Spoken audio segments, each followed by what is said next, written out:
ഒരു യാത്ര ചെയ്ത് വന്ന ആളുടെ യാത്ര ചെയ്യുന്നതിൻ്റെ മുന്നുള്ള മൈൻഡ് സെറ്റും ഒരു യാത്ര കഴിഞ്ഞ് വന്നതിന് ശേഷം അയാളുടെ മൈൻഡ് സെറ്റും ഭയങ്കര മാറ്റം ഉണ്ടാവും. കാരണം എന്താ അറിയുമോ, അതുവരെ ഒരു കെട്ടിക്കിടക്കുന്ന വെള്ളത്തിൽ നമ്മൾ നീന്തുന്ന ഫീൽ ആവില്ല. ഒഴുകുന്ന വെള്ളത്തിൽ ഈ രണ്ടിൻ്റെ അന്തരമായിരിക്കും നമ്മളൊരു യാത്ര കഴിഞ്ഞ് വന്നു കഴിഞ്ഞാൽ. നമ്മൾ ഈ ടെൻഷനൊക്കെ വരുന്ന സമയത്ത്, ഇപ്പോൾ ഞാനൊക്കെ ടെൻഷൻ വരുന്ന സമയത്ത് യാത്ര ചെയ്യുന്ന ആളാണ്.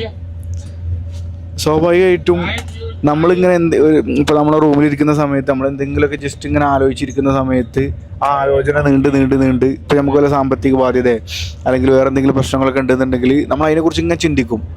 നമ്മൾ ആ ഒരു റൂമിലോ അല്ലെങ്കിൽ നമ്മൾ ആ ഒരു വീട്ടിലോ അല്ലെങ്കിൽ നമ്മൾ ആ ഒരു വർക്ക് സ്പേസിലോ നമ്മളിങ്ങനെ ഇരുന്ന് ടെൻഷൻ അടിക്കുന്നതിന് പകരം ജസ്റ്റ് അതിൽ നിന്ന് കൊതറി എണീറ്റിട്ട് വേറൊരു സ്ഥലത്തേക്ക് യാത്ര പോകും. നമുക്ക് ഒരു പരിചയമില്ലാത്തൊരു സ്ഥലത്തേക്ക് യാത്ര പോയി കഴിഞ്ഞിട്ടല്ലോ ഒരു വല്ലാത്തൊരു മാറ്റം ഉണ്ടാവും നമ്മുടെ ലൈഫിൽ. ഇപ്പോൾ സാമ്പത്തിക ബാധ്യത അല്ലെങ്കിൽ വേറെ പ്രശ്നങ്ങളൊക്കെ ഉണ്ടെങ്കിൽ ഫുള്ള് മാറുമെന്നൊന്നും ഞാൻ പറയണില്ല. പക്ഷേ അതുവരെ ഉണ്ടായിരുന്നൊരു മൈൻഡ് സെറ്റ് ആവില്ല. അതുവരെ ഉണ്ടായിരുന്ന ആ ഒരു മൂകതയും കാര്യങ്ങളും കുറച്ചെങ്കിലും മാറ്റം വരാൻ യാത്രകൾ കഴിയും. യാത്ര it's kind of healing therapy.